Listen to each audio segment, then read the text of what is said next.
Hello friends, student success point में आपका स्वागत है। और आज इस वीडियो में हम विज्ञान यानी कि साइंस को देखेंगे। और ये टॉपिक आपका बीएड फर्स्ट ईयर का है और आपका सब्जेक्ट है पेडागोजी ऑफ फिजिकल साइंस, जिसका कोड है E208। तो ये कोड आपका डिफरेंट स्टेट के लिए और डिफरेंट यूनिवर्सिटी के लिए अलग अलग हो सकता है। तो फ्रेंड्स, मेरा नाम आदित्य प्रकाश। इस वीडियो को स्टार्ट करते हैं। तो सबसे पहले हम देखते हैं विज्ञान। तो विज्ञान क्या है? सामान्यतः ज्ञान को ही विज्ञान कहते हैं, यानी कि जो हम ज्ञान प्राप्त करते हैं उसी को हम क्या बोल देते हैं? विज्ञान। फिर एक विशेष ज्ञान या जानकारियों का क्रम जो हमें अनुभव और वैज्ञानिक तरीकों से प्राप्त होता है, विज्ञान कहलाता है। देखिए, मैं आपको बताता हूँ विशेष ज्ञान क्यों हम बोल रहे हैं, विशेष ज्ञान को ही विज्ञान क्यों बोलते हैं। देखिए, आपका ये तो ज्ञान हो गया कि भाई सूरज पूरब से पश्चिम निकलता है, लेकिन वो पूरब से पश्चिम ही क्यों निकल रहा है, पश्चिम से पूरब क्यों नहीं निकल रहा? तो उसके पीछे आपने क्या किया? वैज्ञानिक अनुभव से आपने क्या किया, जो वैज्ञानिक तरीके हैं उससे आपने अनुभव किया कि जो हमारी पृथ्वी है, एक तो वो अपने एक्सिस पर घूमती है, गोल गोल चक्कर काटती है, दूसरा वो सूरज के भी चक्कर काटती है। तो इस कारण क्या होता है कि दिन और रात होते हैं। तो इसी वजह से क्या होता है कि सूरज पूरब से निकलता है। तो ये आपका क्या है, जो ज्ञान है, ये आपका विशेष प्रकार का ज्ञान होगा जो आपको अनुभव करके और वैज्ञानिक तरीके से आपको प्राप्त हुआ। तो इसी को हम विज्ञान कहते हैं।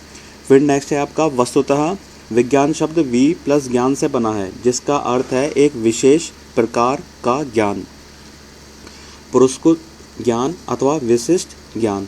ये विज्ञान जो है आपका दो शब्द से मिलकर बना है, वी प्लस ज्ञान। वी का मतलब हो गया विशेष और ज्ञान का मतलब ज्ञान, यानी कि विशेष प्रकार का ज्ञान, पुरस्कृत ज्ञान या विशिष्ट ज्ञान। साइंस शब्द की उत्पत्ति लैटिन भाषा के शब्द स्कैर्स, जिसका मतलब इंग्लिश में होता है टू नो, से हुई है, जिसका अर्थ है जानना, यानी कि किसी चीज़ को जानना कि सूरज क्यों निकल रहा है, या पानी ट्रांसपेरेंट ही क्यों होता है, या आकाश में बादल क्यों होते हैं। ठीक है, तो आपकी जिज्ञासा होती है अंदर से जानने की, भाई ये ऐसा है तो क्यों है, कैसे है और क्या है। तो इसी चीज़ को हम क्या बोल देते हैं? साइंस।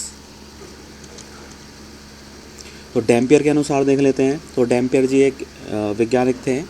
तो उन्होंने विज्ञान को कैसे परिभाषित किया? विज्ञान प्राकृतिक विषय का व्यवस्थित ज्ञान और धारणाओं के बीच के संबंधों का तार्किक अध्ययन है, जिसमें यह विषय व्यक्त होता है। ठीक है, तो ये क्या होता है आपका व्यवस्थित ज्ञान। देखिए, व्यवस्थित ज्ञान क्या होता है कि एक आपने कोई चीज़ आपने एनालिसिस की, आपने देखा कि भाई अच्छा ऐसा करने से ऐसा होता है और ऐसा करने से ऐसा नहीं हुआ। ठीक है, तो जैसा हुआ, ठीक है, तो जैसे आपने देखा होगा, अगर आप वाटर को लें यानी कि पानी, तो पानी का फॉर्मूला होता है H2O। तो H2O को हम क्या बोल देते हैं? वाटर बोल देते हैं। ठीक है, लेकिन अगर ये फॉर्मूला हो गया H2SO4, तो देखिए फॉर्मूला बदल गया। ठीक है, और तो फॉर्मूला बदल गया तो अभी पानी नहीं रहा, अभी सल्फ्यूरिक एसिड बन गया। ठीक है, तो इस तरीके से क्या होता है कि ये व्यवस्थित ज्ञान होता है। ठीक है, और दूसरा देखो, मैं एक कॉमन एग्जांपल से समझाता हूँ। जैसे दिन और रात का ले लेते हैं कि भाई दिन और रात क्यों होते हैं। तो सब जानते हैं कि दिन और रात क्यों होते हैं। ठीक है, तो व्यवस्थित ज्ञान तो ये हो गया कि भाई आपने हमारी जो पृथ्वी है वो सूर्य के चक्कर काटती है। ठीक है, और हमारी पृथ्वी जो है वो अपने ही अक्ष पर चक्कर लगाती है। तो जिस कारण क्या होता है, एक सिरा सूरज के आगे आ जाता है तो वहाँ दिन हो जाता है, और जो सूरज के अपोजिट साइड होता है वहाँ अंधेरा होता है तो वहाँ रात हो जाती है। तो ये हो गया आपका व्यवस्थित ज्ञान। और धारणाओं, ठीक है, धारणा का मतलब होता है कि भाई ये दिन हो रहा है, ये रात हो रहा है, अच्छा दिन इस वजह से हो रहा है, अच्छा रात इस वजह से हो रही है। तो ये धारणा होगी लोगों की, लेकिन ये नहीं पता कि भाई ये हो क्यों रहा है। तो इन दोनों के बीच का संबंधों का जो तार्किक अध्ययन होता है, ठीक है, तो वही क्या होता है आपका विज्ञान होता है। तो डॉक्टर राधाकृष्णन के अनुसार देख लेते हैं फ्रेंड्स। तो देखिए, विज्ञान लगन है, दिमागी कसरत है, मानसिक और अन्वेषण संबंधों का परिश्रम है। तो डॉक्टर राधाकृष्णन ने इसकी परिभाषा क्या दी थी कि विज्ञान लगन है, दिमागी कसरत है, मानसिक और अन्वेषण संबंधी परिश्रम है। देखिए, दिमागी कसरत क्या होती है? हम सोचते हैं ना, भाई ये दिन क्यों हो रहा है, ये रात क्यों हो रही है, ये तारे इतनी दूर क्यों हैं, या हवा क्यों चल रही है। तो आप इस पे अध्ययन करते हो, और अध्ययन किससे कर रहे हो? वो अपने दिमाग से कर रहे हो, यानी कि दिमागी कसरत हो गई। ठीक है, मानसिक और अन्वेषण संबंधी परिश्रम है, जो आप सोचते हो कि भाई ये ऐसा क्यों हुआ, या हम ऐसा कर दें तो ऐसा क्या हो जाएगा, या हम कुछ ऐसा कर दें कि भाई दिन ही रहे रात ही ना हो। ठीक है, तो इन सब चीज़ का ये परिश्रम होता है कि आपने मेहनत भी करी, किसी चीज़ को सोचा समझा और उसके बाद मेहनत करी और फिर आपने पता लगाया कि ये सब चीज़ें क्यों हो रही हैं। फिर नेक्स्ट है विज्ञान के पक्ष। तो विज्ञान के दो पक्ष माने जाते हैं, एक है आपका स्थिर पक्ष और दूसरा है गतिशील पक्ष। तो स्थिर पक्ष क्या होता है आपका? स्थिर पक्ष में निश्चित तथ्य, नियम, सिद्धांत, मान्यता और विचारधारा को सम्मिलित किया जाता है। और दूसरा है आपका गतिशील पक्ष। गतिशील पक्ष में तथ्यों को निश्चित करने की विधि सम्मिलित है। देखिए स्थिर पक्ष क्या होता है कि आपने ये बोल दिया कि भाई कि सूरज जो है हमें गर्मी देता है, ठीक है, ये आपका निश्चित हो गया कि सूरज गर्मी देगा, वो कभी ठंड नहीं देगा, ठीक है। कुछ आपने नियम बना दिए कि भाई सूरज की जो रोशनी है वो हम तक 8 मिनट 22 सेकंड में पहुंचती है, ठीक है, ये कोई सिद्धांत हो गया। और दूसरा मान्यता और विचारधाराएं हो गई कि भाई सूरज जो है वो गर्मी ही देता है, और मतलब बहुत सारी चीज़ें इस तरीके से सम्मिलित हो गई। तो ये होगा आपका स्थिर पक्ष, ठीक है। और गतिशील पक्ष क्या होता है कि ये जो आपने तथ्य जो आपने दिए कि भाई सूरज हमें गर्मी ही देता है, तो इसको आपने कैसे प्रूफ किया, ठीक है। तो इसको निश्चित करने के लिए, यानी इसको प्रूफ करने के लिए, निश्चित करने के लिए इसमें क्या होती हैं, कुछ विधियाँ होती हैं, उनको सम्मिलित किया जाता है। आप जानते हैं कि भाई सूरज के अंदर क्या होता है, न्यूक्लियर फिजन होता है, जिसकी वजह से वहाँ पर गर्मी होती है और गर्मी होने की वजह से हमें सन से लाइट मिलती है, यानी कि सूरज से रोशनी मिलती है और ऊष्मा मिलती है, यानी कि हीट मिलती है, ठीक है। तो आधुनिक विज्ञान जगत विज्ञान के गतिशील पक्ष पर निर्भर करता है। देखिए जो आज हम जो भी विज्ञान को हम यूटिलाइजेशन कर रहे हैं वो क्या कर रहा है, गतिशील पक्ष पर निर्भर है। तो विज्ञान की प्रकृति देख लेते हैं। तो वैज्ञानिक ज्ञान का आधार हमारी ज्ञानेंद्रियां होती हैं तथा उनके द्वारा प्राप्त ज्ञान पर हम आसानी से विश्वास कर सकते हैं। देखिए जो हमारी ज्ञानेंद्रियां होती हैं, जैसे हमारी ज्ञानेंद्रिय में हमारी आँख हो गई, मतलब जितने भी हमारे सेंस ऑर्गन हो गए, वो किसी चीज़ को सेंस करते हैं, ठीक है। तो हमने जब देखा कि भाई जैसा आप कोई आपको बोले कि भाई देखिए कि यहाँ से एक जानवर है बहुत तेज़ी से गुजर गया, ठीक है, और जब तक आप उस जानवर को आपसे कोई बोलने लगे कि भाई हाथी यहाँ से 200 किलोमीटर की रफ्तार से भाग के चला गया, तो ये किसी ने आपको ज्ञान दे दिया। लेकिन वो ज्ञान जब तक आप अपनी आँखों से अनुभव नहीं करेंगे कि भाई हाथी तो इतनी तेज़ दौड़ ही नहीं सकता, ठीक है, या आपने ऐसा अनुभव ही नहीं किया कभी, या किसी हाथी को दौड़ते हुए नहीं देखा, ठीक है, तो जब आपने अपनी ज्ञानेंद्रियों से उसको महसूस किया, ठीक है, तो उससे आपको कुछ ज्ञान में प्राप्त हुआ कि भाई हाथी तो इतनी तेज़ दौड़ ही नहीं सकता, हाथी की कुछ रफ्तार होती है, ठीक है। तो आप उन सब जो आपकी ज्ञानेंद्रियाँ आपको ज्ञान दे रही हैं उसके द्वारा जो ज्ञान प्राप्त हुआ वो उस पर आप आसानी से विश्वास कर सकते हो। मतलब कहीं सुनी बातों पर नहीं, जो आप अपनी आंखों से देखते हो आप उसी पर विश्वास करोगे, ठीक है। फिर नेक्स्ट है विज्ञान में संख्याओं, स्थान, मापन आदि का अध्ययन किया जाता है।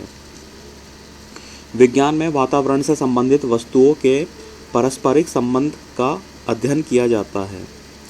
ज्ञान में प्राप्त आंकड़ों के आधार पर अंकात्मक और गुणात्मक निष्कर्ष निकाले जाते हैं। विज्ञान द्वारा हमारी समस्या का स्पष्ट हल किया जाता है। तो ये सब क्या है फ्रेंड्स, आपकी ज्ञान की प्रकृतियाँ, और ये बहुत इंपॉर्टेंट टॉपिक है आपका। फिर देख लेते हैं विद्यालय पाठ्यक्रम में विज्ञान का स्थान। तो व्यवहारिक उपयोगिता का विषय, सेकंड है आपका ज्ञान का विकास, नैतिक विकास, नागरिकता का विकास और मानसिक अनुशासन में वृद्धि। तो देखिए ये क्या है, ये सारे हमारे कुछ पॉइंट्स हैं जिसके आधार पर हम क्या करते हैं, अपनी जो हमें विज्ञान कक्षा में पढ़ाया जाता है, विद्यालयों में जो कक्षा में पढ़ाया जाता है, तो इसीलिए हम पढ़ाते हैं इसको, क्योंकि हम इन सारी चीज़ को फॉलो अप कर सकें, ठीक है। तो पहले इसमें देख लेते हैं व्यवहारिक उपयोगिता का विषय। देखिए क्या होता है कि आप कोई भी चीज़ अनुभव कर रहे हो, महसूस कर रहे हो, ठीक है। जैसे आप क्लास में देखते हो कि टीचर आपको पढ़ा रहा है,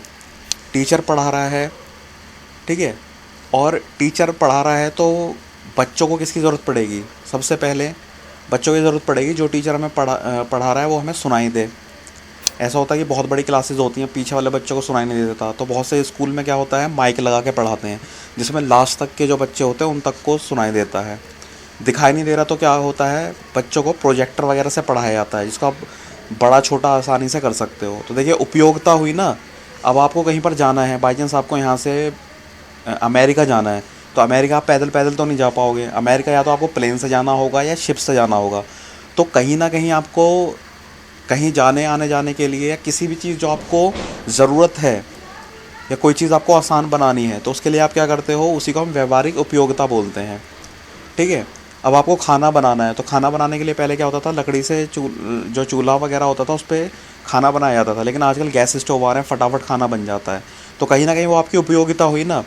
तो उसी तरीके से क्या होता है, व्यवहारिक उपयोगिता का विषय है ये। ज्ञान का विकास, यानी कि जो आप चीज़ें सीख रहे हैं वो क्यों हो रहा है, कैसे हो रहा है, और जब आपकी लाइफ में वो चीज़ होगी तो आप उसको कैसे टैकल करोगे, फेस करोगे, तो आपको उस चीज़ का ज्ञान होना चाहिए। ठीक है।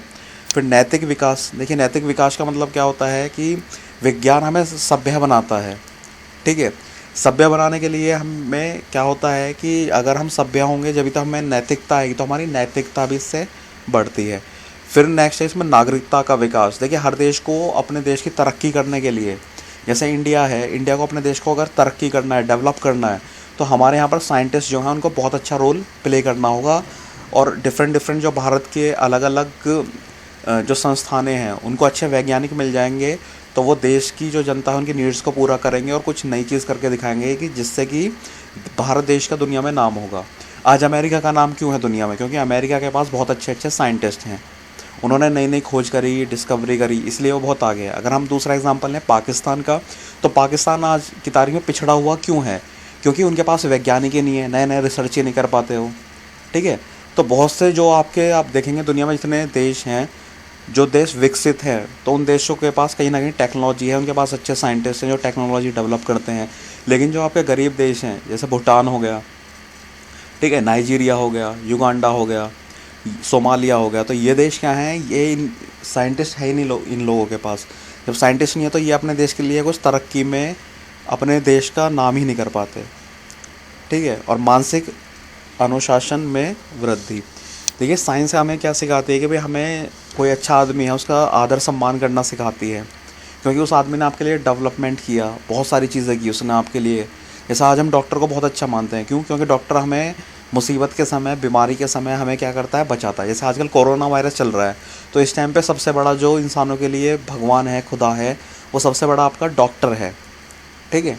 तो आप डॉक्टर का रिस्पेक्ट करोगे कि भाई ये हमें इतनी मुसीबत में बचा रहे हैं, हमारे दिन रात लगे हुए हैं, रिसर्च भी कर रहे हैं हमें बचाने के लिए। तो ये सब चीज़ों में क्या होता है, मानसिक अनुशासन में वृद्धि होती है। तो इसलिए विज्ञान विषय को विद्यालयों में पढ़ाया जाता है। थैंक यू फ्रेंड्स, हमारी वीडियो अच्छी लगी हो तो प्लीज़ चैनल को सब्सक्राइब करें, वीडियो को लाइक करें और इस वीडियो को आप अपने फ्रेंड्स के साथ शेयर करें। Thank you friends.